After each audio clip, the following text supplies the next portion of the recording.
Muy buenas tardes desde el sitio Diálogos al Café Marcos Escudero en Bolivia y en colaboración con el Centro de Latinoamérica y el Caribe Kimberly Green, LAC, por sus siglas, en la Universidad Internacional de la Florida en Miami. Les damos una muy cálida bienvenida al evento de hoy que hemos denominado Bolivia, Perú, hoy, dimensiones étnicas y regionales de la protesta. Mi nombre es María Luisa Beizaga, soy la directora del programa de estudios andinos en la FAYU y en este panel de lujo hoy nos acompaña María Teresa Segada, reside en Cochabamba, es socióloga e investigadora del Centro de Estudios en la Realidad Económica y Social CERES. Como moderadores de este evento tenemos al doctor Eduardo Gamarra, profesor de Ciencias Políticas en Florida International University en Miami, y al doctor Roberto Lacerna, director del Centro de Estudios de la Realidad Social CERES. Nuevamente a todos, bienvenidos y con ustedes, doctor Lacerna. Gracias, María. Así que le cedo la palabra a Eduardo Gamarra para que nos haga esta introducción y pues comencemos a trabajar, ¿no? Adelante, Eduardo. Muchísimas gracias, Roberto, que para nosotros es un privilegio poder en este momento tan importante de la historia boliviana y peruana, tratar de tener un diálogo sobre lo que viene ocurriendo en los dos países. En ese sentido, pues la idea un poco es tener un diálogo sobre este tema de etnia y identidad y una lógica, ¿no?, de lo que viene sucediendo en el sur del Perú y lo que ha venido sucediendo en Bolivia durante los últimos ya más de 15 años. Entonces, comienzo con lo siguiente.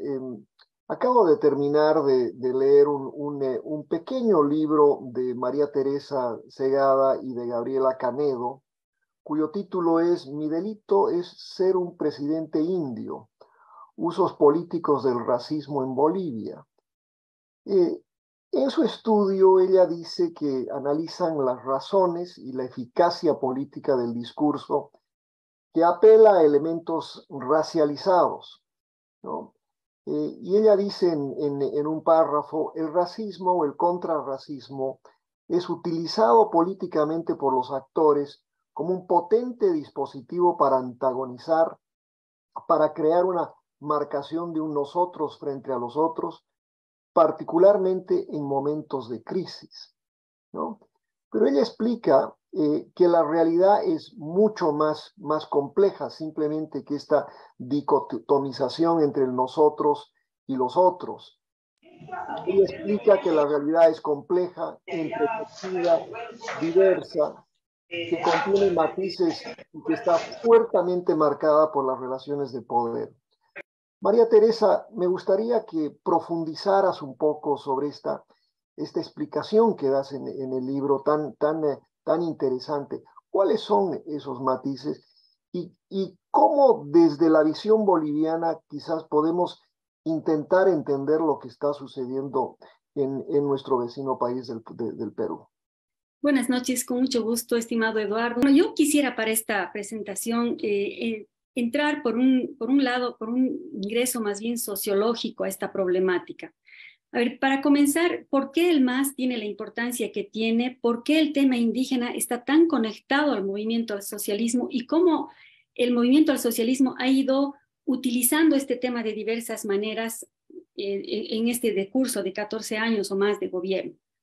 Primero, quizás habría que, y decía por eso es una entrada sociológica, porque más allá del oleaje político que pueden generar, por ejemplo, la crisis del 2019, donde reaparece el tema del racismo con mucha fuerza, hay problemas estructurales, por ejemplo, en el caso de Bolivia, y creo que aquí tenemos mucha conexión también con el caso del Perú, que son elementos no resueltos en la historia. Y yo me referiría a tres fracturas básicamente. La fractura territorial, cuya respuesta de alguna manera ha sido dada con la Asamblea Constituyente y este pilar de la nueva Constitución, que es la autonomía. Ha sido una respuesta a esta demanda histórica de esta fractura territorial muy profunda que hay en Bolivia y que nos ha mostrado en algunos momentos una suerte de dos Bolivias. Una Bolivia del Collasuyo, de las naciones andinas, y una Bolivia más bien, digamos, cruceñista, vinculada a un dispositivo más moderno. La otra fractura muy profunda, no resuelta en la historia de Bolivia, ha sido la inclusión étnico-cultural, que viene de, como todos sabemos, de la historia del colonialismo. Este tema étnico-cultural ha sido utilizado de manera muy potente por el movimiento al socialismo, porque justamente el país se encontraba a inicios de siglo en una crisis muy profunda que puso al descubierto estas problemáticas estructurales del país. Por una parte, movimientos sociales movilizados pidiendo su inclusión en el Estado, y por otra parte, estos movimientos cívicos regionales pidiendo una forma organizativa del Estado distinta a nivel territorial. De alguna manera, la nueva Constitución, aprobada en 2009, ha respondido a estas demandas estructurales del país. Ahora ya es otra historia y la podemos evaluar en otro momento, de la aplicación de esta Constitución, que desde mi punto de vista deja muchísimo que desear en relación con el horizonte que se plantea en el texto.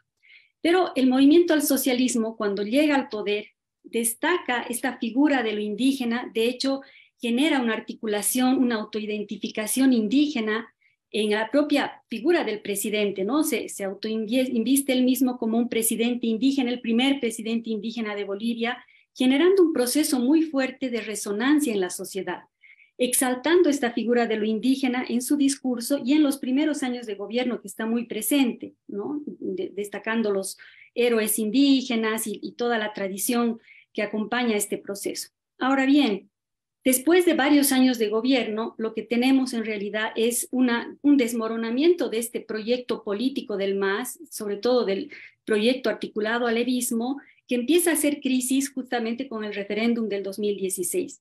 En la investigación nosotros destacamos que el tema étnico-cultural que fue utilizado por el MAS en un primer momento como un factor positivo, digamos la reivindicación de lo indígena, después de varios años de decaimiento de esta misma articulación por las contradicciones propias del proyecto del MAS, con su aplicación, por ejemplo, de un modelo extractivista, vulnerando los derechos de los pueblos indígenas en reiteradas ocasiones, hacia el 2016 hay una recuperación de esta impronta indígena, pero ya no desde su lado positivo, sino más bien desde la victimización respecto al otro, ¿no? Es decir, acusar al otro de racista, buscar una rearticulación de sus sectores sociales a partir de esta cohesión que genera el tema.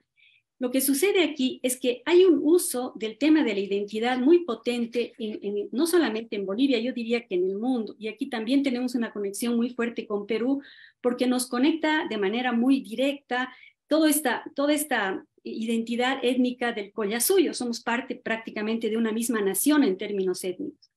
Entonces, ¿qué maneras ha tenido esta nación aymara, quechua, de expresarse en el campo político? Hay distintas maneras, ¿no? En Bolivia por lo menos hay tres corrientes distintas para expresarse. Por una parte están estas olas del pensamiento más bien, o de la identidad más bien etnonacionalista, ¿no? Que son salidas radicales a la crisis, es decir, ver la salida por el desastre, digamos, ¿no? Extirpar al colonialismo, las dos Bolivias, las dos repúblicas, una suerte de confrontación.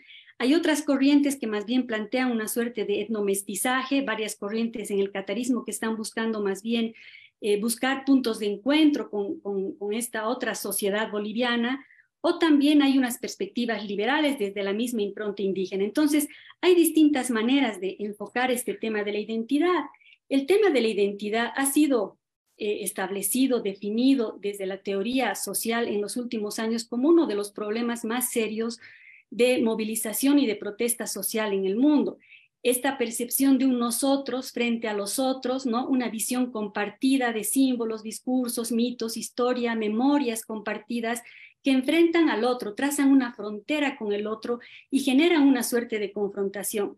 El propio Fukuyama, en un libro de hace un año o dos que se llama justamente La identidad, él habla de que la gente se está movilizando en el mundo ya no tanto por temas materiales, sino por esta necesidad de reconocimiento versus lo que él llama la política del resentimiento, es decir, una especie de reivindicación de la dignidad de los grupos sociales, sobre todo de las minorías que se han encontrado siempre marginadas, ¿no? Minorías de negros, minorías sexuales, etcétera, que están convirtiéndose en un dispositivo movilizador bien importante.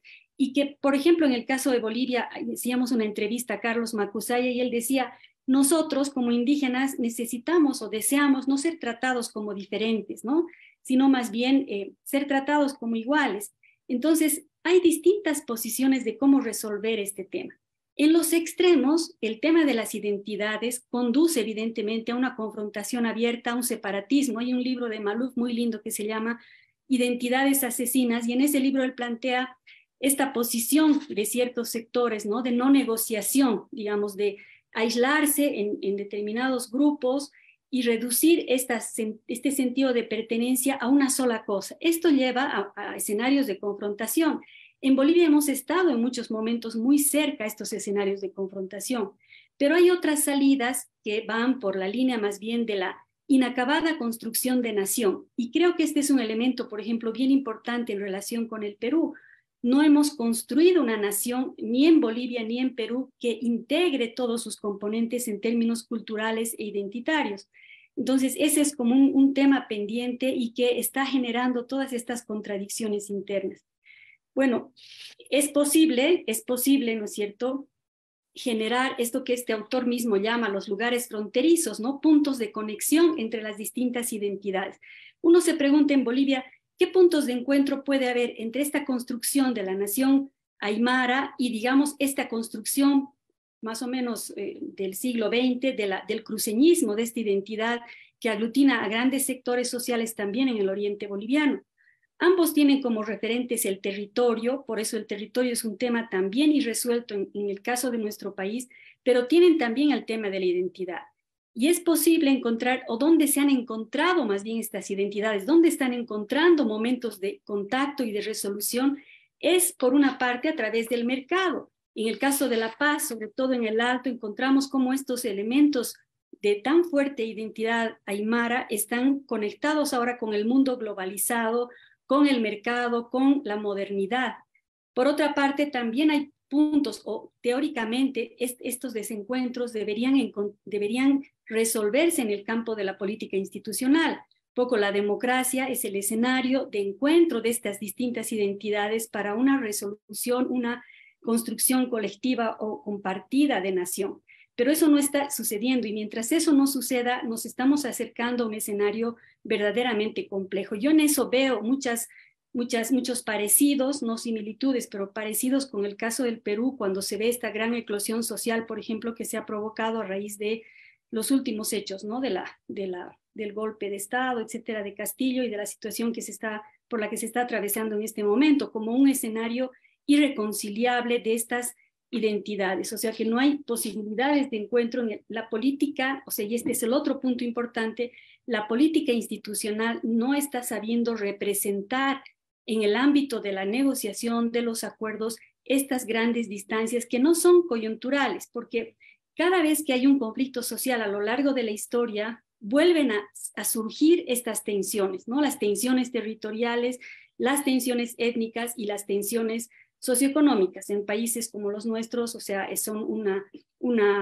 digamos, un signo permanente. Entonces, lo que hemos tratado un poco de ver en el texto es como en el caso de Bolivia, a diferencia del Perú, evidentemente, el movimiento del socialismo ha logrado de alguna manera articular estas tensiones, sobre todo las étnico-culturales, para representarlas en el mundo de la política y lograr, digamos, por cierta estabilidad, cierto apoyo social. Y aquí va el otro elemento importante.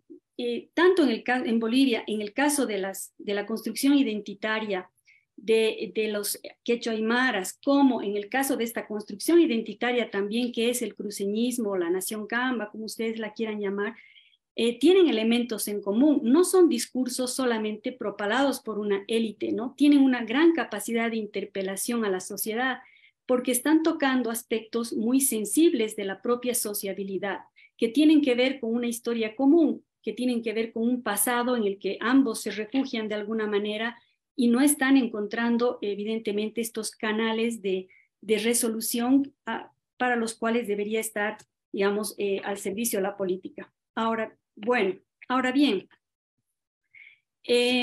¿cuáles son estos elementos que podríamos destacar de estos dos grandes problemas, digamos, de la sociedad que, como digo, no son solo coyunturales. El oleaje de las crisis políticas los hemos vivido en varios momentos de la historia, ¿no?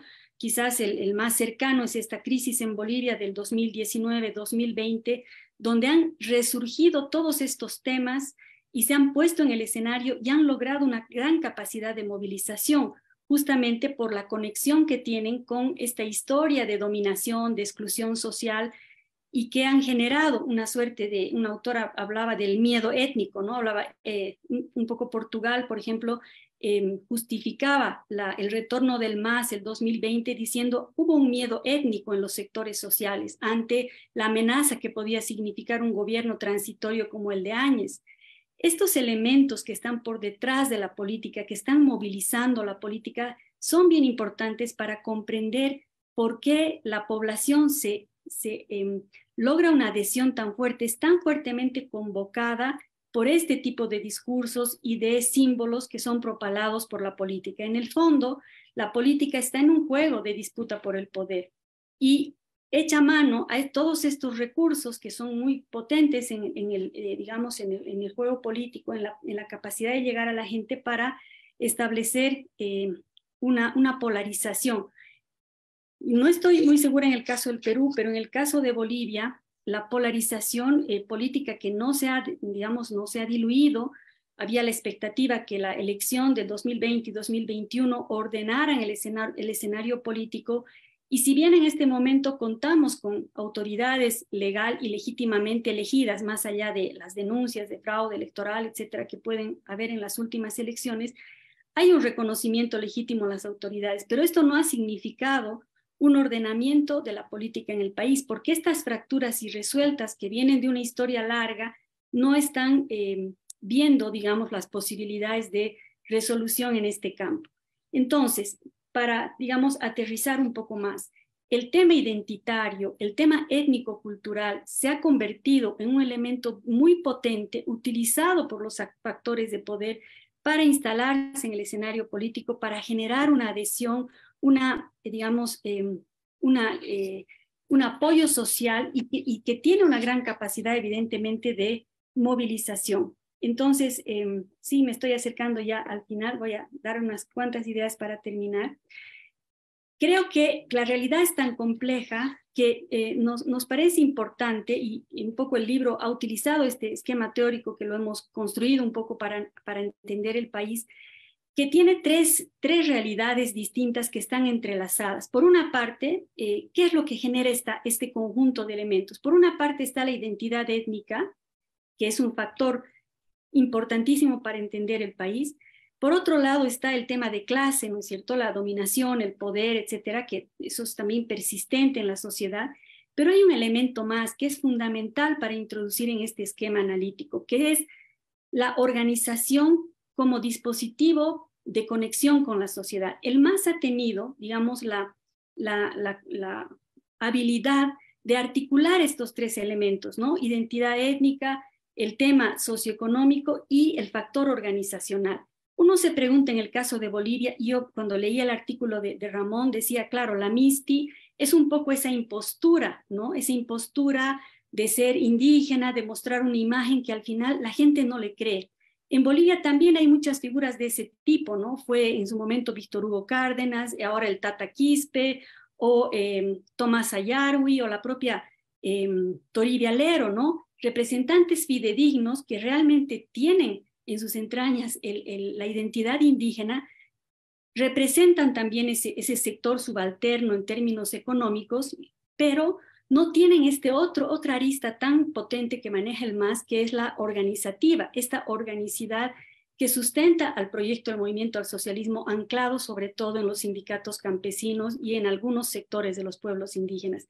Estos tres elementos combinados nos permiten explicar de alguna manera el poder que tiene el MAS en este momento, que lo sigue manejando, pero también permite ver su debilidad, ¿no?